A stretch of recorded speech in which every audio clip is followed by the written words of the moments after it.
8th of the ATAL FDP program. I welcome Dr. Putul Haldar. Madam.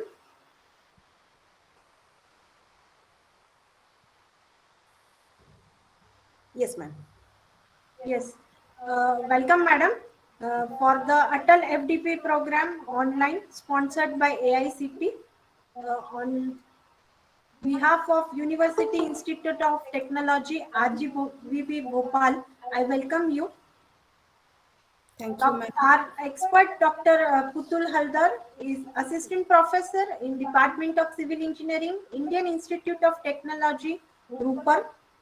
Her research areas are seismic vulnerability and risk evaluation of structures, seismic evaluation and retrofitting of structures, performance-based design of structures, nonlinear modeling and analysis of structures, structural engineering and dynamics. She has completed her PhD from IIT Roorkee in seismic behavior and vulnerability of Indian RCC frame buildings with URM infills. She has published number of papers in the conferences and journals at national and international levels. She has also carried out various lectures and hands-on training programs like training in Indo-Norwegian training program and also the training programs for the PWD candidates, etc. And she is also a member of various professional bodies. I welcome you, madam. So today's session of madam is based on the seismic assessment. Welcome, madam, for the session. So nearly about 127 participants are registered for this program. Probably some are joining. Yes, madam. Okay. So should we wait for some time or we can start, ma'am? Madam, you can start it. Okay, okay. Thank you, ma'am, for this nice introduction. And first of all, I would like to tell you that in this session, we are going to have a discussion, not a lecture. And this will be very interactive in nature. You can stop me anywhere and ask question. I'll be very happy if you ask question. Uh, this topic I have chosen is very good afternoon. Is very general in nature. I named it a concept of earthquake resistant design. So we will start from the very basic cause of why earthquake happens. What does it mean? Then starting from that very point, we will reach what is earthquake, what are its effect, whether we should consider in our design of structure or not, and if we have to design at all, then what are the aspects we need to consider for designing the structure, how Indian design standards are how design standards are actually accommodating this concept, and then for analytical study how we are going to model a structure. Before the modeling part, we will also discuss for a static analysis how we are going to estimate the earthquake force and why we need to worry so much about this earthquake force, while we don't care, don't think twice while we are calculating the dead load and live load of our structure. Then why for this lateral load particularly, how this is also lateral load along with wind load, then why there is difference between these two, and what is the difference and how we accommodate this difference. So it's almost actually a concept which we will just discuss. So I will encourage you to stop me and discuss. Okay, so let me share my screen.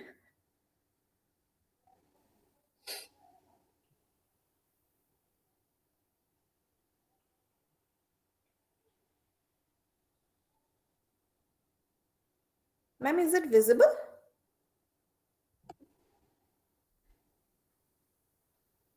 I don't know if my screen is visible. Yes, ma'am. Okay. So, as I told you that we are going to discuss about the concept only, not a very particular aspect, covering starting from what is earthquake, then how to take into account its action. The whole journey we are going to discuss today, along with the history, how it has been generated, what is the present status now. So, if we are talking about earthquake, first we have to need what is an earthquake. We all realize that I'm sorry if it becomes very trivial for some of you, but if we have to discuss a concept, I have to start with a very, very simple starting point. What is an earthquake? So bear with me. So earthquake, we understand it's just the vigorous shaking of the ground surface. And why this shaking happens? This shaking is for few seconds. This is very vigorous. And why this happens? This happens because deep inside the earth some energy has been released. From where this energy has come, I will talk. Before that, it is the vibration of the ground. That's it, very layman's language, simple language. That's an earthquake. Why we should consider earthquake? What are its effects? Earthquake has mainly two effects. Not one is direct effect, another is induced effect. Direct effect, as we said, that ground shakes, so there will be uplift of ground in some cases, there will be depression in some cases, there might be some lateral displacement of the ground itself. Those are the direct effect of earthquakes. What are the indirect effect? Because of this movement of the ground, there could be failure, there could be tsunami is nothing but the long wave in the sea flow, and then a post earthquake fire. Because of this friction between the things, fire may erupt after earthquake. So these are the direct and indirect or induced effect of earthquake. If we are talking about earthquake, there are a few points which let us quickly see. The point number one, I said earthquake originates deep inside the earth surface. So where the point one is called focus or hypocenter. Can you see my cursor? Yes, madam. Okay, fine, that's fine. So this is called focus or hypocenter or center, where earthquake originates actually. Just vertically above this point on this ground surface, this is called epicenter. We have learned this epicenter so many times, but this is epicenter, just above, vertically above the focus. This is called epicentral. And from this epicenter, if I am observing here, this is my site, then this distance is called epicentral distance. And hypocentral distance is slightly different than epicentral distance. Hypocentral distance is the distance, direct distance between focus and the site. So these are, in nutshell, the notation we will require while dealing with earthquake.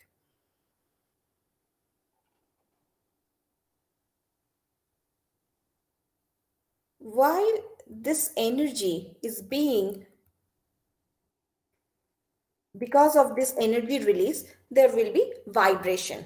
And that vibration, you can see this red, this vibration is being dissipated through the soil medium. And these are called seismic waves. So this wave carry the energy that has been released in the focus or center. These are classified mainly in three categories: the P or primary wave, S or secondary wave, and surface wave. So P wave is the fastest one. P wave and S wave both originates from here, focus. But since the P wave is the fastest one, it reaches the surface first, then followed by S wave. And from this motion of wave. These waves are classified based on their speed and how they proceed towards the Earth's surface. So if we follow this yellow square, we can see this P wave actually crawls. This forward movement occurs because of this compression and tension mode. I will show you. This is, if you can see this spring, this motion is compression and tension, and they move forward. This is called primary wave. And as I said, this is the fastest wave, and the speed varies from 8 kilometer to 13 kilometer per second. In S wave actually, this is snake-like movement. Either it slides side by side or up and down. That's how this secondary wave moves. And these two waves are very important. When they strike, the vibration at the side starts, we start realizing those vibrations. So there are very important aspect of these two waves. Both originates from the focus, begin at the same time, can be felt at the Earth's surface. But primary waves can, since it is compression and extraction, so they can move through liquid and solid, whereas secondary wave cannot move through liquid. It can travel only through soil. And I have already told you that the primary wave forwards by push and pull method, whereas the secondary waves move snake-like side by side or up and down, and that's how they progress. And the speed is 8 to 13 kilometer per second for primary wave, whereas the speed of secondary wave varies from 4.5 kilometer. This is in 30-year scale the earthquake which have magnitude greater than 5 worldwide. And we can see, I have not shown the color. This red color actually represent the higher magnitude earthquakes, whereas this green are the lower magnitude earthquakes. So we can see there are some region where this earthquake are very pronounced. How we can measure an earthquake? Here I have used one word, magnitude, but we still don't know. I have not spoken about what is magnitude. So an earthquake can be characterized by two of its aspects. One is earthquake magnitude, another is intensity. As I said, when earthquake occurs means there is certain energy release. So earthquake magnitude is the measure of the amount of energy that has been released at the focus. And for one particular earthquake, the amount of energy released is constant, irrespective of the site distance. So for an earthquake, magnitude is one unique number. But earthquake intensity is location or site dependent. What is earthquake intensity? It's the uh, shaking at different point for a particular earthquake. And we can understand from the light philosophy that uh, just below the light, the intensity of the light will be highest. As we move further from the location of the light, so the illumination reduces. Similarly, earthquake intensity generally reduces. Intensity is the power of shaking of the ground. It reduces as we move away from the epicenter, right? So these two actually can summarize one earthquake. So we have started, as I promised, we have started with what is earthquake, what are its effect, and how we quantify an earthquake. As structural designer, we are interested in the seismic design philosophy. First of all, before we talk about seismic design philosophy, we need to understand whether should we consider this in our design or not.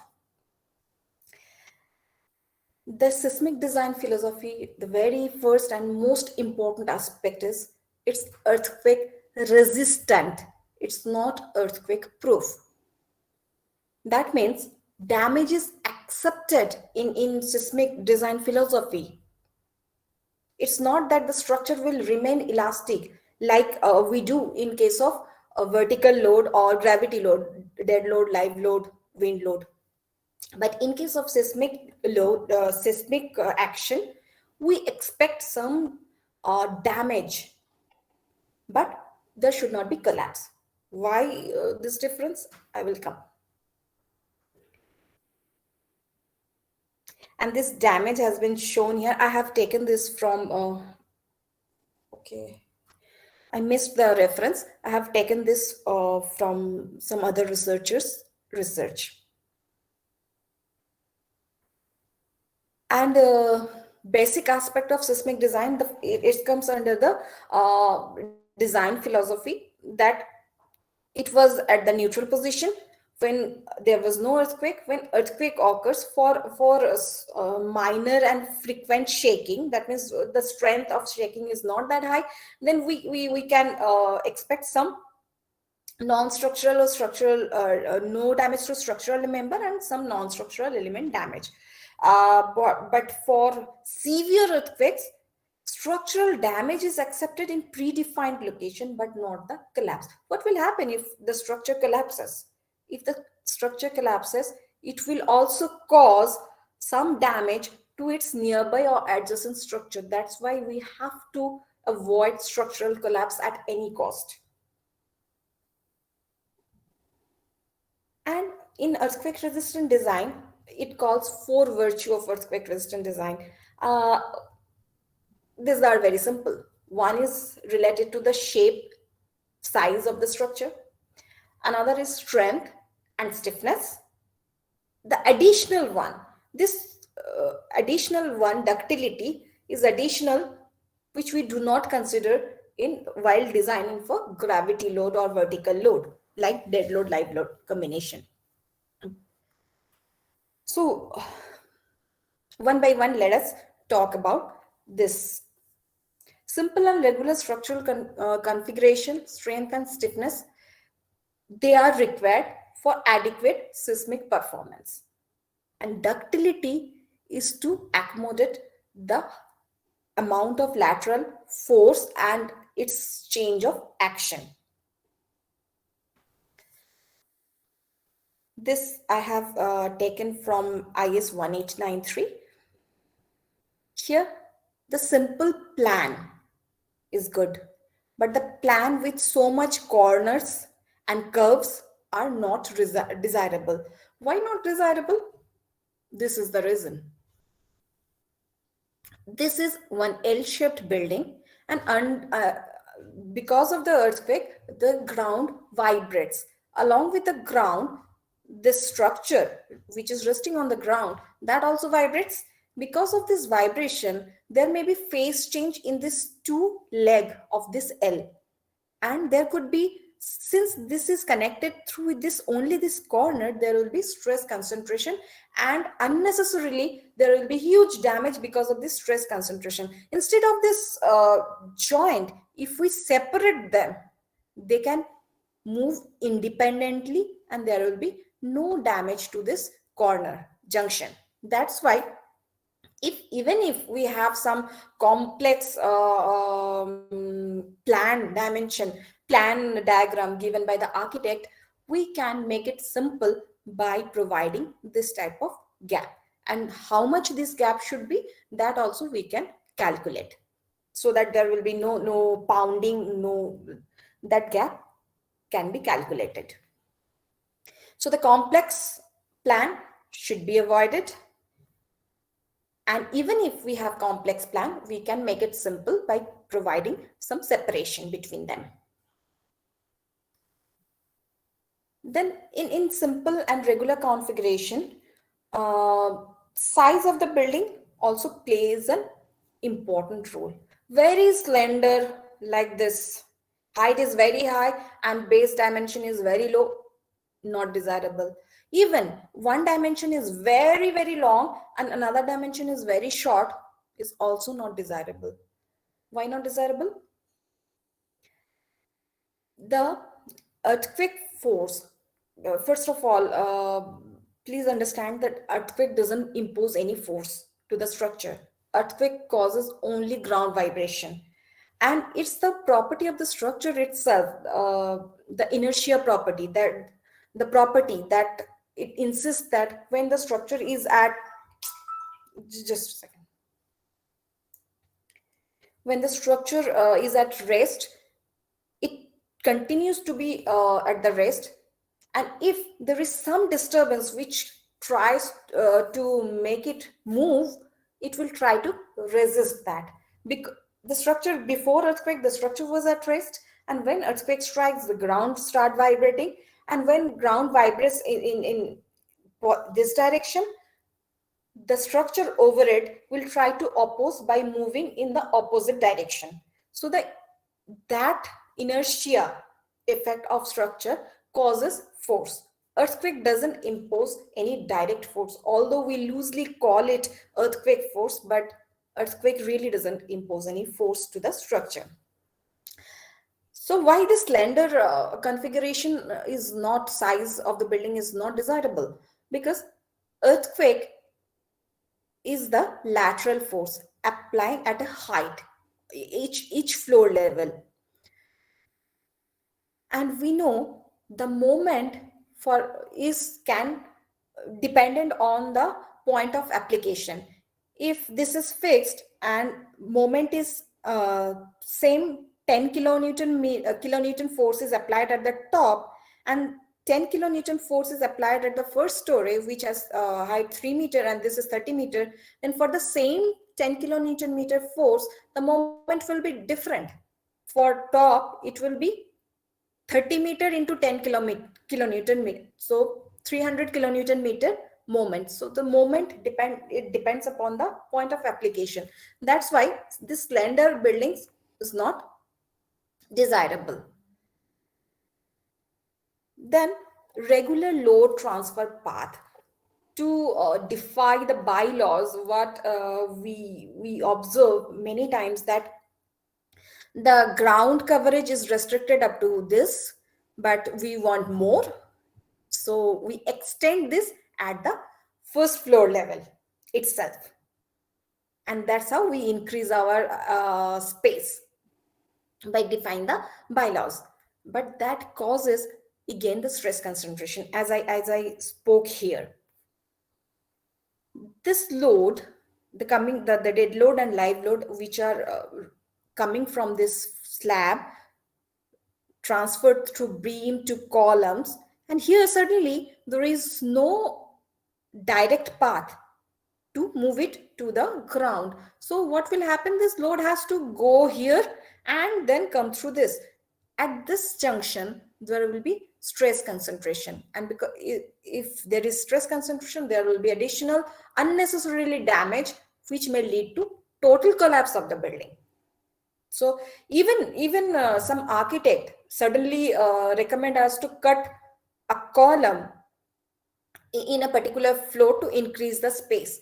That we also should not encourage.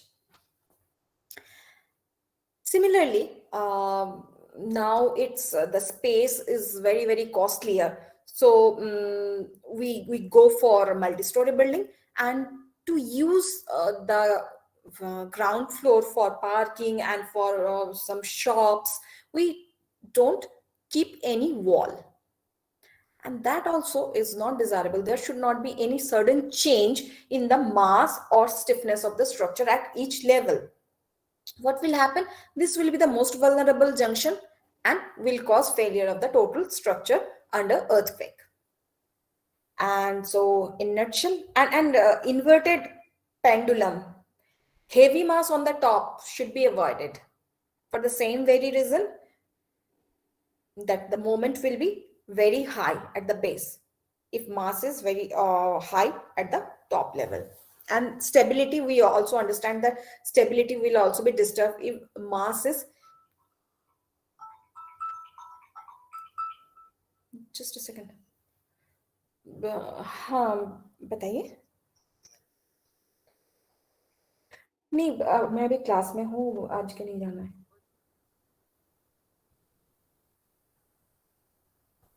Sorry. So, in nutshell, we have to have regular plan. The size should not be very irregular. The load paths should be complete, and there should not be heavy mass on the top. Rather, mass at the base is encouraged. So this is all about the first virtue, simple and regular structural configuration. Then coming to the second, third, and fourth, structural stiffness, strength, and ductility. What we know by the stiffness? Stiffness is the load caused to cause unit displacement. That is stiffness. For a spring, we understand. For a structure, what is stiffness? If we apply the lateral force, the force displacement curve, the initial stiffness is the tangent of this force displacement curve. That is the stiffness.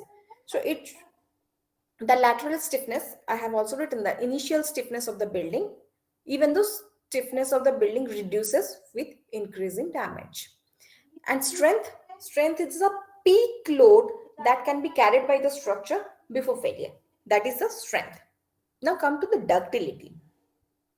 Ductility is the ratio. It is the ability of the structure to have large inelastic deformation before failure. So at this point, we can see this is the original stress strain curve or the force displacement curve of the structure. At this point, the structure was at rest, and when it is pushed, so it is pushed, then the displacement increases as we increase the lateral force.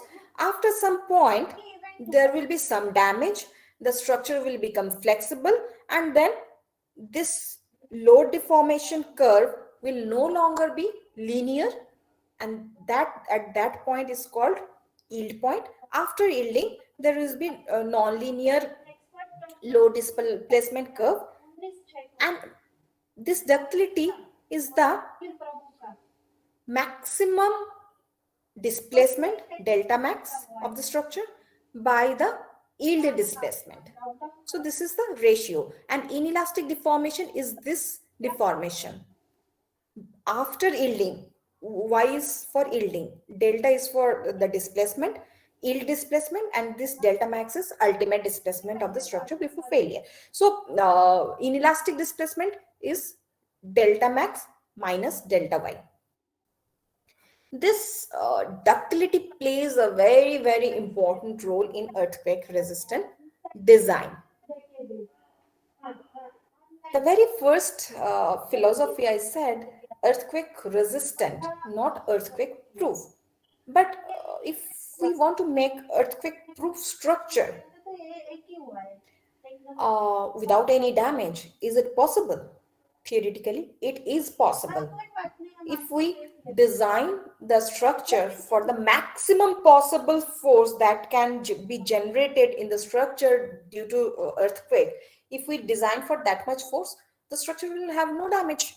But that will be that is not feasible and economic and not desirable also, because even with very low force, we can make this structure safe with some damage in the predefined area where the loss becomes minimum.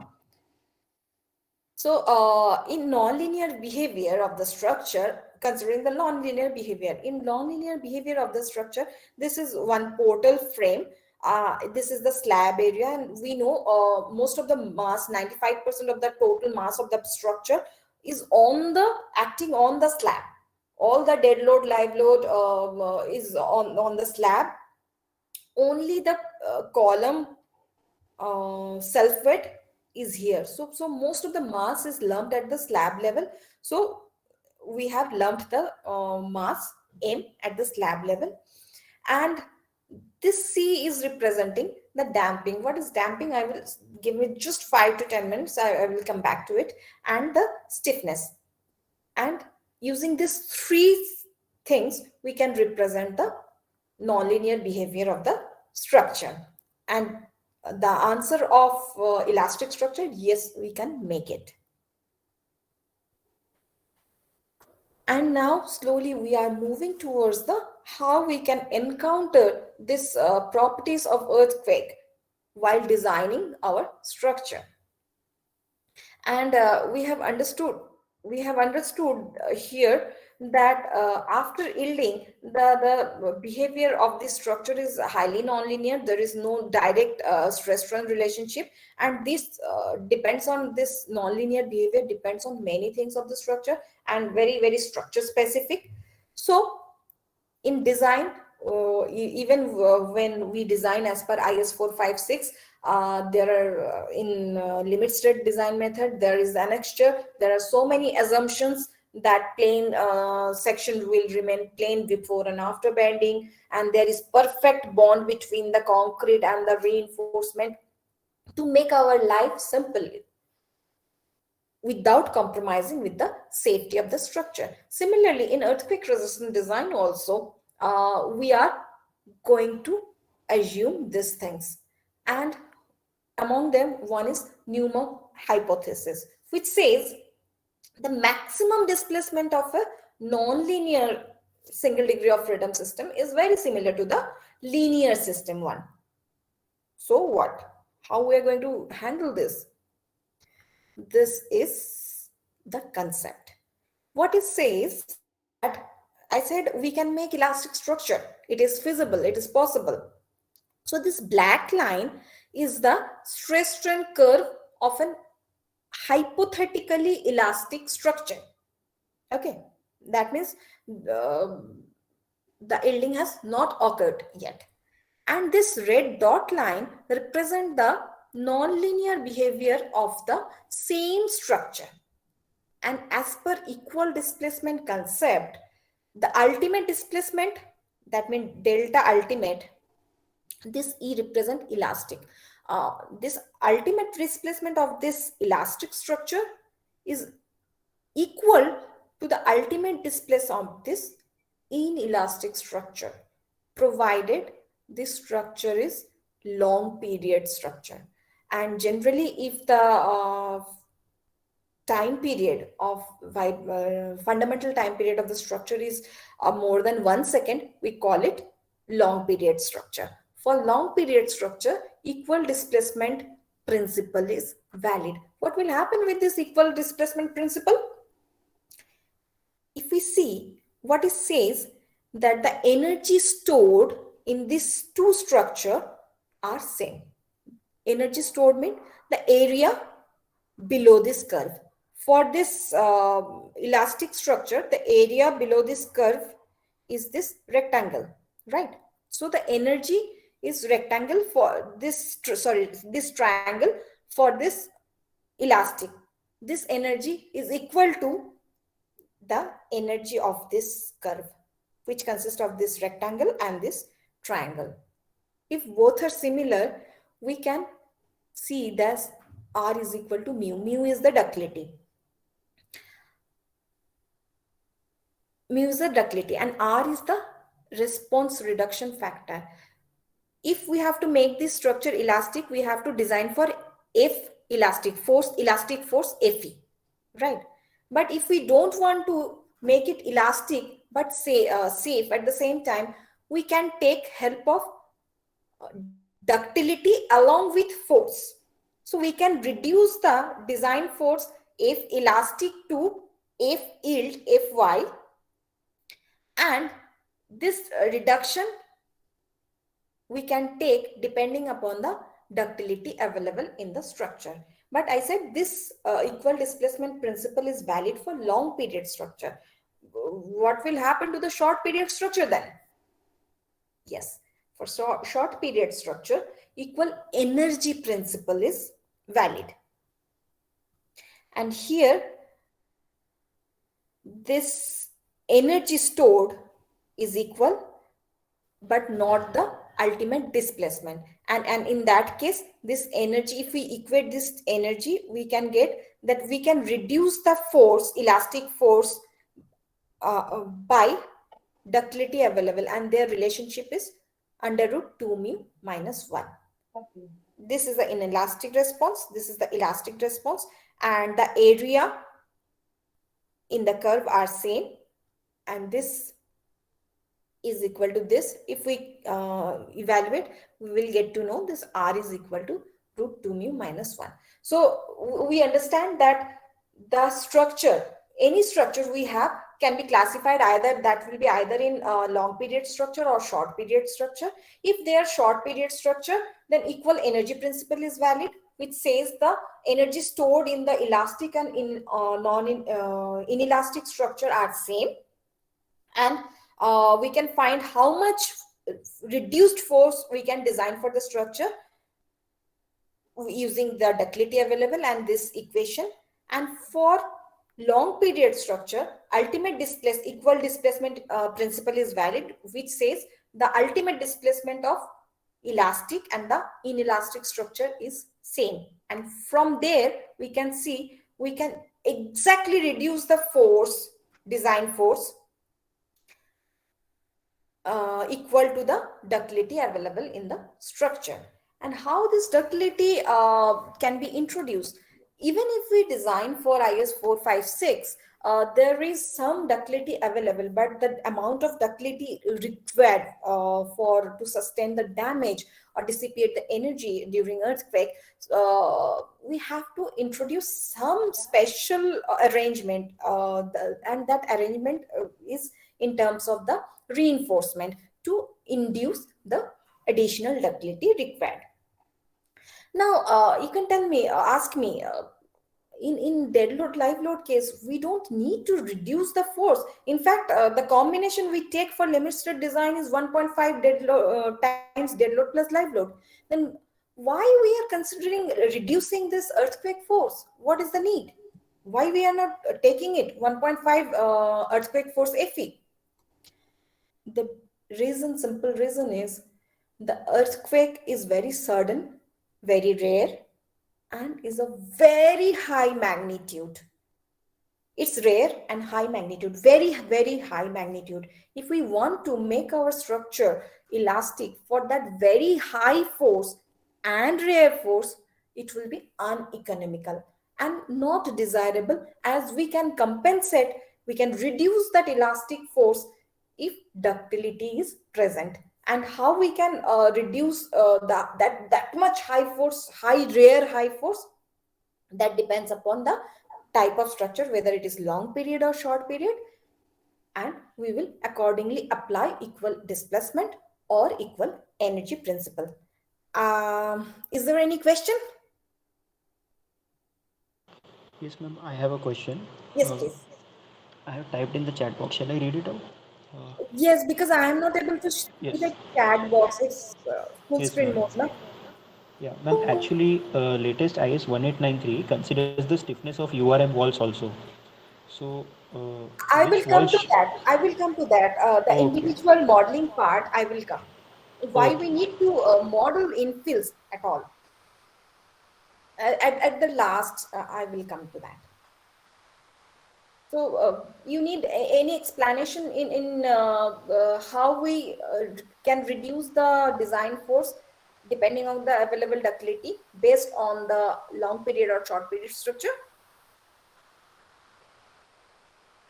If not, then we can proceed further. So this is in nutshell. There are four virtues which says the plan should be very regular. There should not be any irregularity in the load transformation transfer path, and the size should not be irregular. There should not be heavy mass at the top, and then the structure should have sufficient strength, sufficient stiffness, and the additional which we don't require for gravity load design, that is the displacement, ductility. And why this ductility is required? To reduce the very high rare earthquake force, we need to combine it with ductility available in the structure. So this is the comparison, how actually it works, the equal displacement and equal energy principle.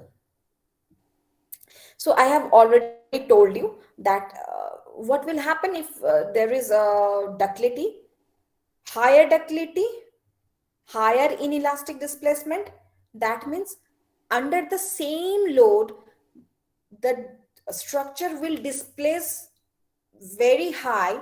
That means there will be very if this structure is laterally moving, displacing, that means there is very high allure before failure, which is desirable. And the higher the ductility, lower the design force. And if you can see, if the ductility is high, the failure will be ductile. That means it will have longer indication period before failure.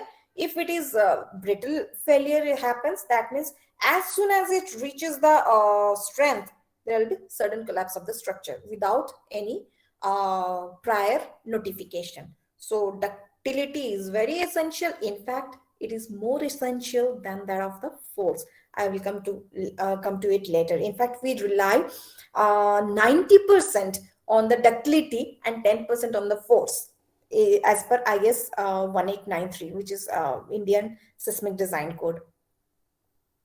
Ma'am, I have a doubt. Can I Yes, ask? please. Ma'am, if we have R equal to 1, that means we are going for an elastic design, right? Yes, very true. So there are certain seismic codes Mhm. like RDSO seismic design guidelines that are giving 0. 0.8 or 0.9 as the R factor for bearing designs. So what does that mean? We are going for a force Yes, higher than the expected? yes, that depends upon the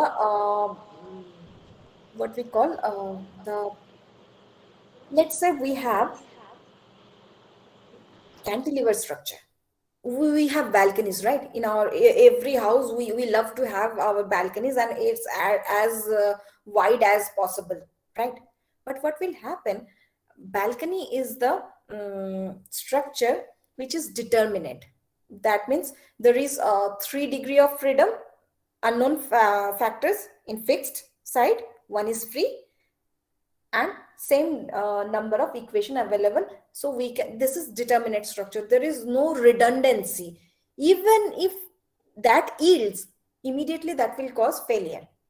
So load will not be retransferred to any member, because it is uh, there is no redundancy. Similarly, in case of bridge, which have very in fact, in case of nuclear power plant, that's very important structure with very high probability of damage and consequence. If their failure has a very high consequence, we have to go for this lower. The procedure I am telling, this is for the normal structure. For special structures, we need to be very careful, and there are special codes for this. In fact, the loads, I will talk about the loads. So is it clear? Yes, ma'am. It will depend upon the importance of the structure. If nuclear power plant fails, what will happen? Probably everything will be finished.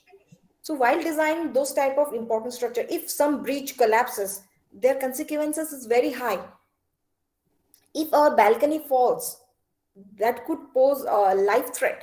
So for important and vulnerable structure, we need to be very careful. Along with the ductility, we have to design it for sufficient strength. In that case also, even if we incorporate some special arrangement of reinforcement to induct ductility, but also we increase the design strength also. So that's the thing. So in four virtues of earthquake resistant design, I said the simple configuration, stiffness, strength, and ductility.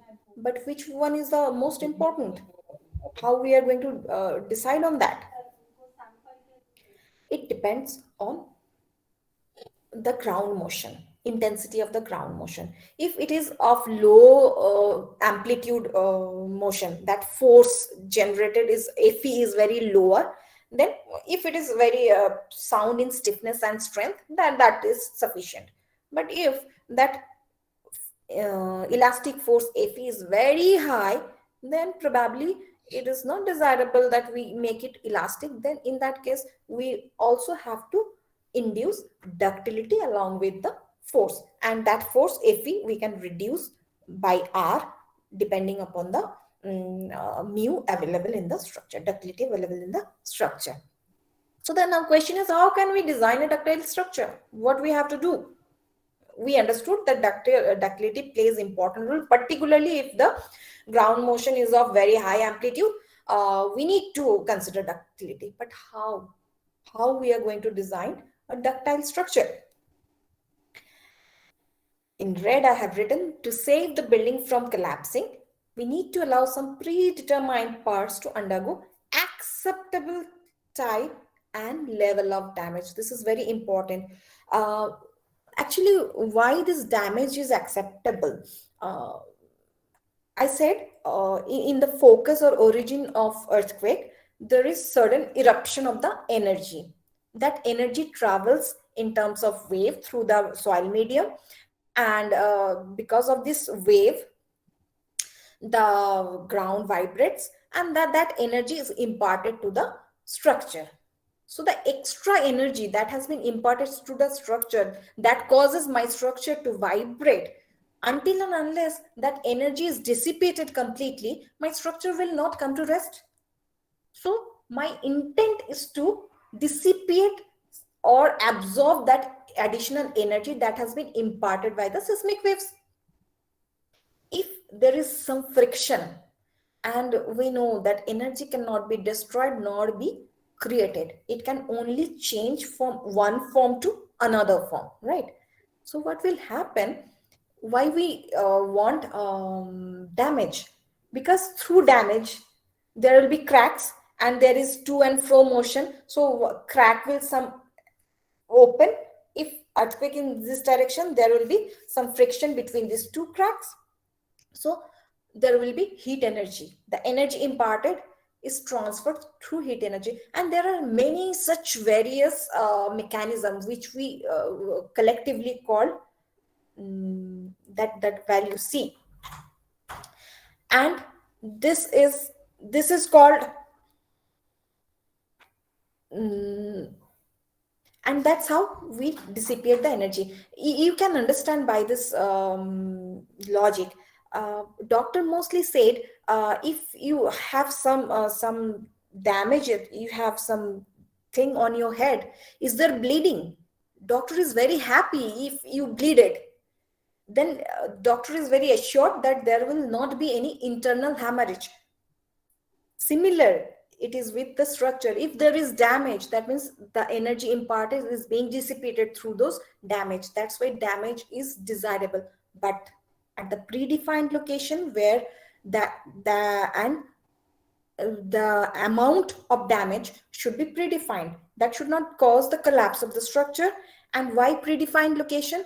If suddenly my base column yields, all the base column yielded, and there is no crack even in my walls, but my structure, my building will collapse. That's why we never want damage at the column. But in the structural non-structural walls, even in some beams, so that's why it should be in the desired location and at the desired amount. How we are going to design those desired location and amount? There are policies I'm going to discuss now. This is called capacity design. I know you have gone through this many times, but this is a review kind of thing. So let me discuss this also. This is one chain made of steel, and um, this this is ductile chain, and these are non-ductile chains. If this I pull this with P, and the strength of this ductile link is higher than this, then the structure will behave in different manner. But if this is reverse, there will be failure. So there will be failure. So the strength of the steel is is lower than this glass rings, the behavior of the chain will be ductile. I think it's clear.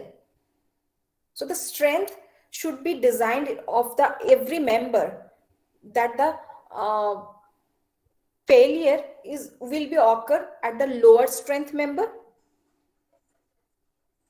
So ductility we need to provide in that way, and ductility to impart the ductility is very easy. We need some ductile reinforcement detailing for our structural members, beam, column, slab, and foundation. That is easy, and there are code IS 13920 which guide us how to incorporate ductility in our structural members. And this figures I already have shown you that if there is higher ductility, the behavior of the structure is very good, and if there is that ductility is poor, there will be sudden failure and very quick failure. So that capacity design philosophy has been introduced in the seismic design code IS 1893 in 2016 version. Before that, in 2002 version, there was no explicit mention of this capacity design. So our these are some live example. Here you can see the damage occurs at the column, not at the beam. That means the beams are stronger than the column. But I said if column fails, that will lead to the collapse of the whole structure. So we don't want failure at the column level. Before failure, ultimately column has to fail after redistribution of everything. So the entire strength of the use the entire strength of the structure, we want sequential yielding. First, we would like to have the damage in our walls, then beams, then columns, then ultimate failure will happen if we keep on increasing the lateral force.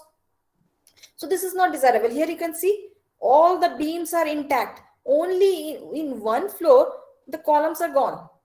And that leads the failure of the whole structure. And this represent this curve. Okay, this is not desirable. There is no ductility. The strength is very less because the strength present in the structure has not been utilized. There is no yielding of any other members. This is not desirable. Before failure of this column, we want this type of collapse. Here I have not shown the infill walls, but if there is infill wall, we would like to have yielding of the infill walls first, then beams, then columns. So the sequence should be like that, so that we can utilize all the available strength of the structure judiciously. That is called capacity design, or in other term, strong column, weak beam. In this case, the case is opposite. Strong beam, weak column. We don't want this. We want strong column, weak beam. That's the concept of capacity design. Someone asked me that if we have to design for special structure, the relevant Indian standards are here. There are 6 Indian standard for earthquake engineering predominantly.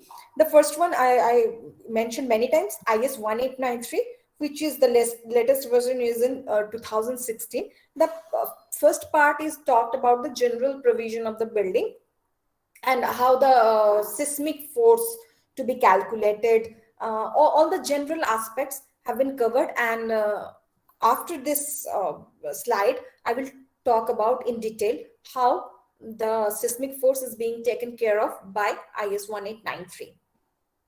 Then IS 1893 part 2, which is specially for liquid retaining structures, tanks and alls. Then IS 1893 part 4, which talks about industrial structure, including stake-like structures. I talked about 13920, which talks about the ductile detailing of the reinforced concrete structure, which is subject to seismic forces. There is another code, 15988, uh, which take care of the seismic evaluation and strengthening of existing reinforced concrete structure. In short, retrofitting. And there is another new code which was introduced in 2017, 1670, which talks about seismic design of tall structure, concrete structures. So these six are the main Indian standard related to the earthquake engineering. And in this presentation, we will often talk about IS 1893 Part 1 and 13920, which is about ductile detailing. So after the conceptual part, let us move to some calculation part. As structural designer and engineer, we are very much interested in quantitative assessment also, along with qualitative assessment. So till now we were discussing about the concept. Now how to execute those, to calculate the seismic force. There are few, before we start, there are few terminologies which have a great bearing on this calculation. I will quickly go through all those. The very first is natural fundamental period. It is the longest. Can you see my mobile? So my structure, I don't know. Can you please respond? If you can see this mobile. Yes, we can see. Okay. Yes, ma'am. Okay, so this was my structure. It was at rest. As soon as the ground start vibrating, so what will happen if first ground start vibrating in this direction? Due to inertia, it will try to stop. It will move in this direction. Try to apply some equal and opposite force in this direction, which is inertia force. And the very to cover, and then to and fro motion, it will go this extreme direction, come to neutral, then extreme negative, and then again this neutral position. So basically 2 pi, the whole circle. To cover this whole circle, the time taken by my structure is called its fundamental natural period. The very first, the longest one, is called natural fundamental period. This is very important because uh, the instant reaction of my structure is denoted by this natural fundamental time period. Okay, that will decide how much acceleration my structure is going to have depending on its natural fundamental period. And it's very difficult to calculate this natural fundamental period numerically. So code has come to our rescue, and based on the wide experiments and experience, they have given some empirical formula to calculate this natural fundamental period of different kind of structures. They have classified for RC frame building, bare frame building, without considering the infill walls. This time period is 0.075 h to the power 0.75. H is the total height of the building, just above the ground. For steel frame, the similar, it depends on the total height of the building, but here is slightly different 0.085 instead of 0.075 in case of RC. Moment resisting frame with brick infill. Infill is very, very steep in its own direction.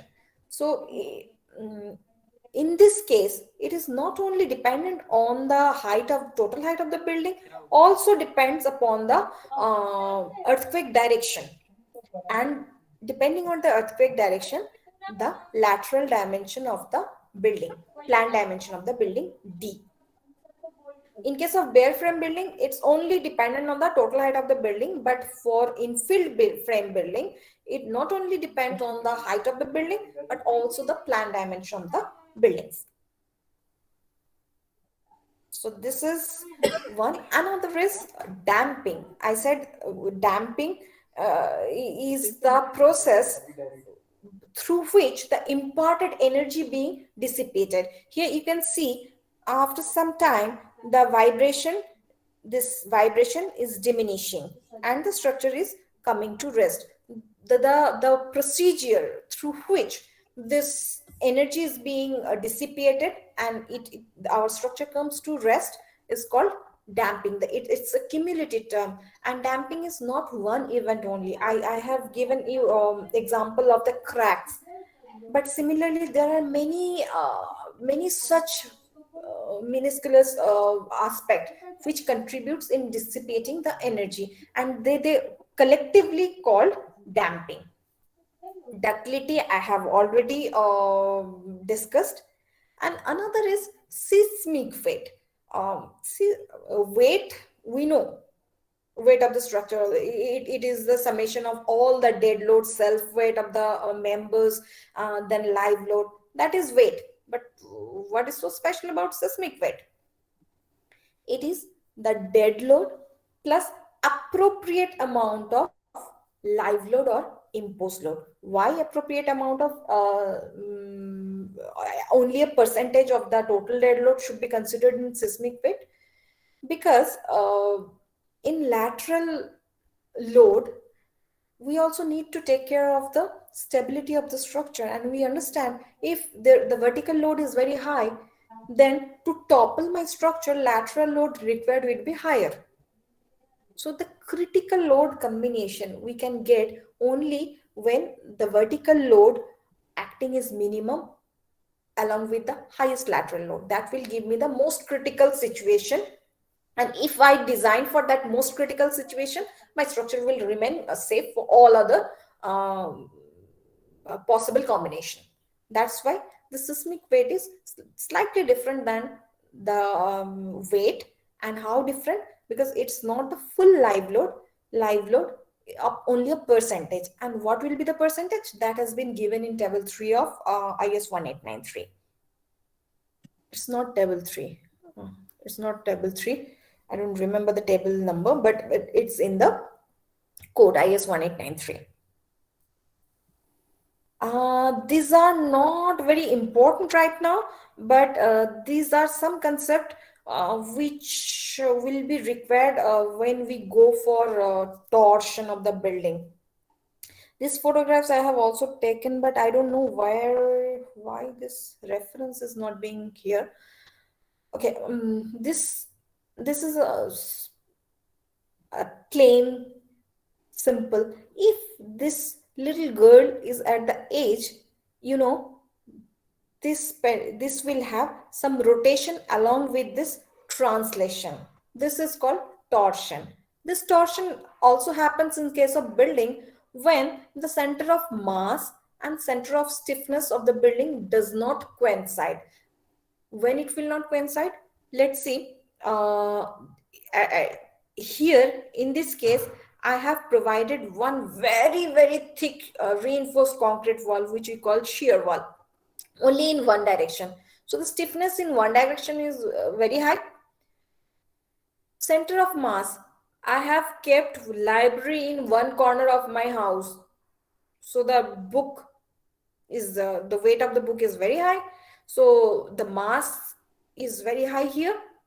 So that if this center of action and reaction doesn't match, there will be a momentum, and that will cause this rotational moment along with this normal translation. So that is called, and the code take care of it by some additional requirement we will discuss during modeling aspect. Soft story I have discussed, and design base shear is the total lateral force at the base for which we need to design our structure. And load combination, how we have to consider? I said when we design for gravity load, we only consider one load case, that is 1.5 times dead load plus live load, if we are designing a limit state method. Similarly, when we consider earthquake load also, then this additional 6 combinations are also here. And plus minus, what is plus minus? Earthquake in positive x direction, positive y direction, Hello. negative x and negative y direction. So Hello. these are things. The last load combination, which talks about zero point 0.9 dead load plus 1.5 earthquake load. I just few minutes back I shared that the stability of the structure is most critical when the vertical load is the lowest one and the lateral load is highest one. That symbolizes by this load combination. But you may ask me why zero point 0.9 dead load? Because this dead load, if I make some error, that 10% error in judging the dead load of the structure, that uncertainty is also taken care by this load combination. So this is clear? Ma'am, I have a doubt for soft Yes. story. Yes, please. In this latest version of IS 1893, they have removed these percentages. Yes, that's why I have given you this 2002 version. Why I have kept this? I have a research paper on this with my student. While we are calculating, as I said, we are practicing engineers. We need some quantitative calculation, quantitative numbers. But in 2016, it's only the qualitative description of the soft story and weak story. There is no calculation. But if I have to really find whether my story is soft story or not, I need some value. This value is given in 2002 version, not in 2016 version. That's why I kept it intentionally here. Clear? Yes, ma'am. Thank you. And we have started our discussion telling that we now want to calculate the earthquake force. And then to calculate the earthquake force, I said we need to understand some terminology of the code. And till now we have discussed the fundamental time period, how code has given empirical formula to find out the most common type of structures, that is RC bare frame, steel bare frame, frame with infill walls, and then how the energy is being dissipated, this damping, torsion, all the terminology we have understood. And now coming to the direct calculation part.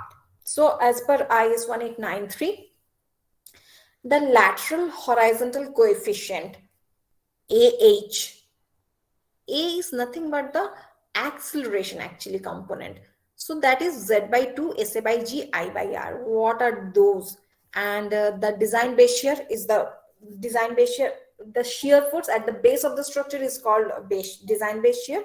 That is the horizontal seismic design coefficient, AH type, seismic weight. I said earthquake doesn't impose any force to the structure. It's the inertia property of the structure that induce the inertia force. Inertia force is mass time acceleration, right? So this W is mass, it's into G. Weight is mass times G, na, acceleration. So this is weight. And here you see this AH represents the acceleration. And this acceleration is unitless. And that's how the base shear VB we calculate. Now coming to this component or parameters of horizontal seismic design coefficient, AH. The first is Z.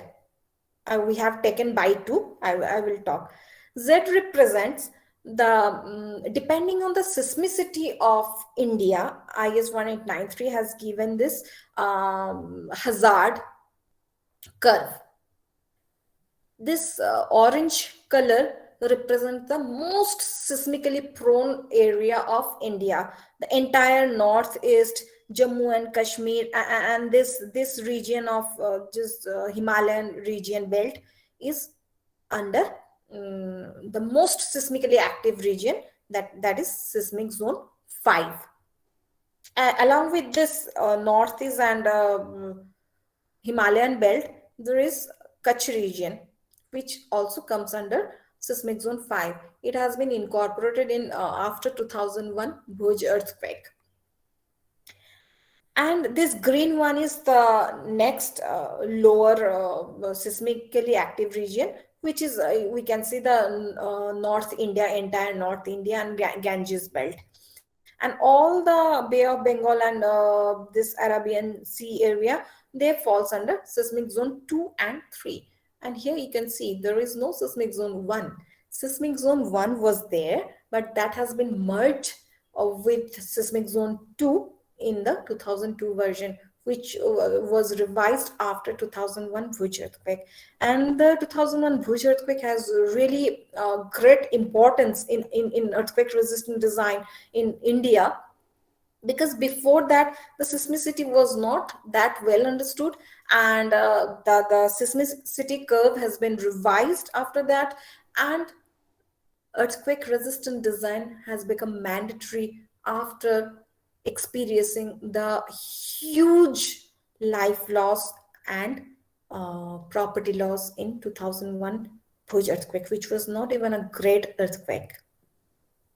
So the zone factor, depending upon the seismicity, the code has provided some zone factor. And as we know, the zone factor Z will be highest for the highest seismic zone, which is zone 5, it's 0.36, 0.24 for 4, for seismic zone 2, it's 0.16, and for 2, it's the lowest 0.1. This, but in this, I have written Z by 2.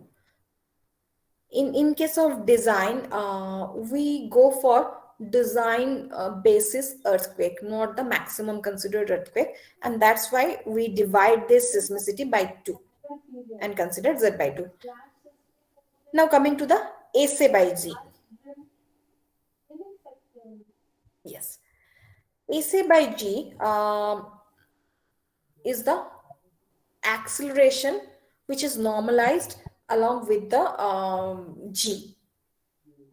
Okay, code has given this type of curve with fundamental natural period, the design acceleration spectrum. When I talked about the natural fundamental period of the structure, I said this has very high bearing on the earthquake resistant design force, because this is the instantaneous very first reaction of the structure to some, the very first response to some disturbance, and the structure first start vibrating in that fundamental natural period, then after some transition period it matches this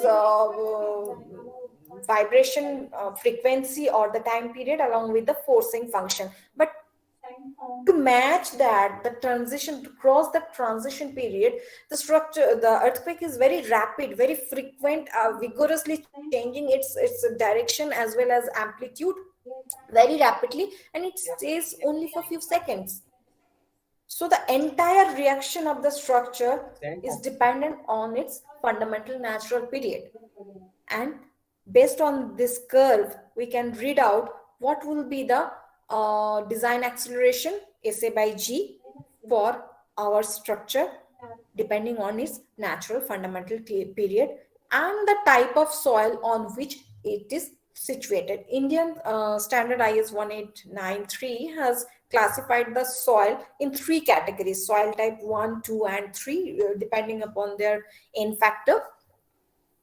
And this SA by G, to calculate this SA by G, this type of formulation has been given. So we can, or we can directly read from this figure what will be the acceleration my structure is going to experience depending on its natural fundamental time period. So Z by 2 is clear, SA by G is clear. Now I by R. I is the importance factor of the structure. If it is normal residential building, importance factor is 1. But anything very important, the importance factor will be higher. And how much higher? Code has given this. But along with this indication, code has also says the designer in charge can take decision depending upon the importance of the structure. They can increase it to any number more than 1 if it is very important. And the remaining one is response reduction factor R. We have talked so much earlier. What is R? Response reduction factor is the ratio by which we can reduce the elastic force Fe to the design force Fy, F design. And how much we can reduce, it depends upon the ductility available in the structure. So code in clause 7.2.6, code means IS 1893, the general part 1 general, they have suggested what should be the response reduction factor for some common buildings. And here I would like to emphasize that the ordinary moment resisting frame means we have designed our structure as per IS 456. We have considered the earthquake force as per IS 1893, but we have not done any special ductile detailing as per IS 13920. Those are called ordinary moment resisting frame.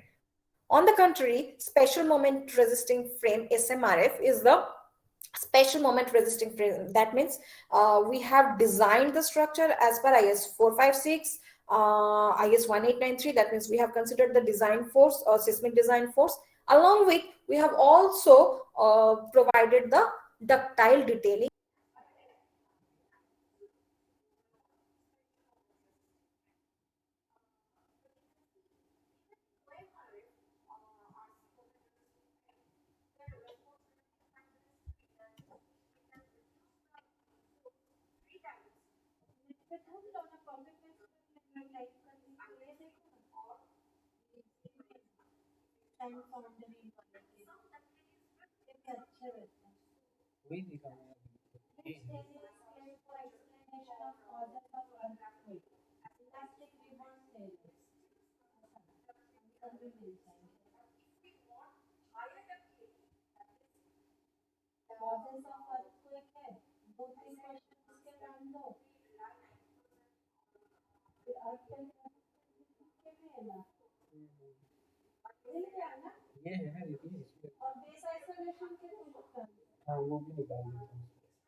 हम्म इसमें तो option है नहीं है sir. वो तो उसमें होगा। वो तो रिकॉर्डिंग तो इसमें हो रहा है ना, ये वाले में से थोड़ी ना होगा। यहाँ पर होगा, ये जो एक अलग से लिखते हैं इसमें काम होगा। आएगा। हो गया वो एक ही बार में, एक से दो बार में हो सकता है।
चल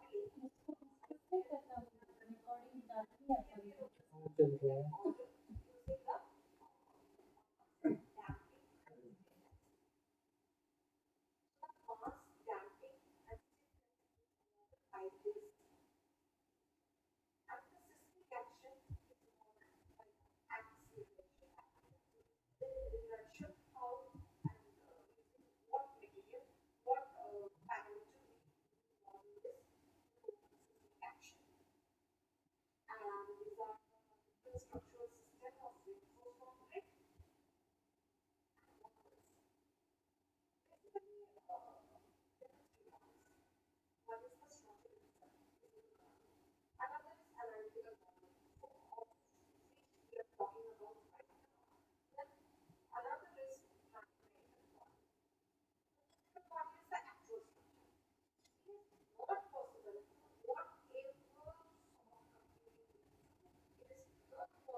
नहीं खुद ही किया है।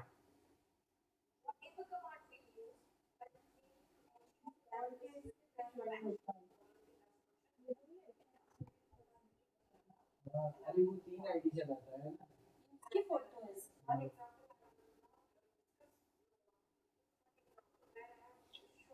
हाँ, पुरानी फोटो इसकी। 3 आईडी है, 3 आईडी से अलग अलग ज्वाइन होता है।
क्या हुआ सिद्धार्थ? हाँ, क्या कुछ नहीं, हमने नहीं आपने वो आर्ट की लिंक भेजी थी हमें, पर वो टाइटल में तो उसके साथ ही लिखा था, तो लोग कंफ्यूज हो गए। तो लिंक पे आर्ट लिखा था, लेकिन वो जो अंदर जब फॉर्म भरते तब सेशन से लिखा था, तो कॉपी पेस्ट करते वक्त आर्ट नहीं किया होगा। हमने बनाई, हमें लगा कि आपने लिंक भेजी, हमने वही कॉपी पेस्ट की, तो फिर लोग बोलने लगे 7 है, तो वो कंफ्यूज हो गए, फिर हमने एक नई लिंक बनाई आर्ट के लिए। तो 7 और 8 की अटेंडेंस हमारे पास है, फिर हम भेज देंगे तुम्हें। कल रहोगे ना?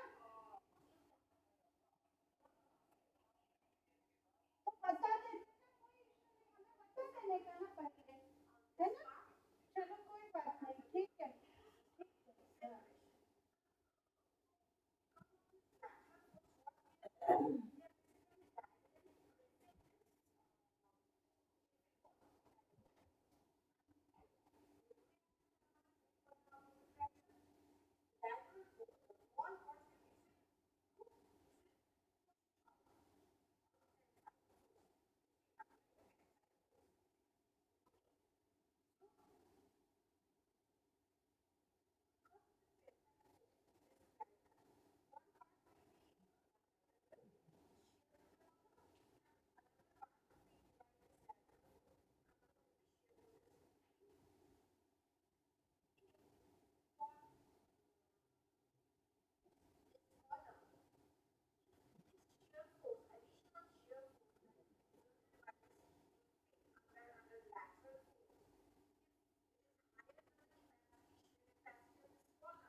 परफॉर्मेंस बेस्ड के ऊपर मैं क्वेश्चन बना सकते हैं।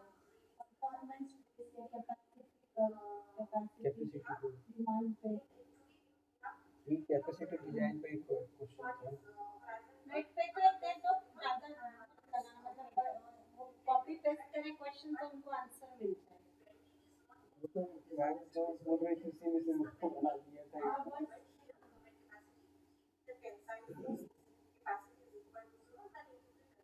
बहुत सिंपल बना, बाकी के कोर्सेज वाले तो ऐसे नेट के जो है वो करते हैं, आप कॉपी पेस्ट करोगे तो आपको आंसर मिल जाएगा। मैं बहुत सारे क्वेश्चन के 20 आंसर में से शायद मैम लिख 14-15 तो मिल जाए, ऐसे मत डिफिकल्ट मत बनाना। बहुत ही बनाया, नॉर्मली बना है और बहुत इजी क्वेश्चन है ये, हाँ, जो मिल जाने चाहिए। कॉपी पेस्ट करें तो मिल जाए, वो साउंड क्वालिटी या बाकी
There is one question, madam. Is it necessary we have to consider the ductile detailing in zone 2 and 3 with story less than 5? What is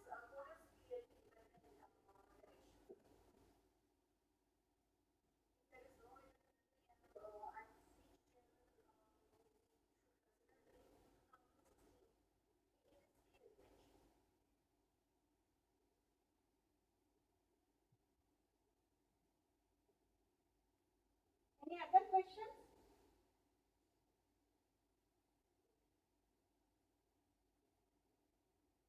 Okay. Thank you very much, madam, for your valuable time and your sharing your expertise in this ATAL FDP program. Thank you very much.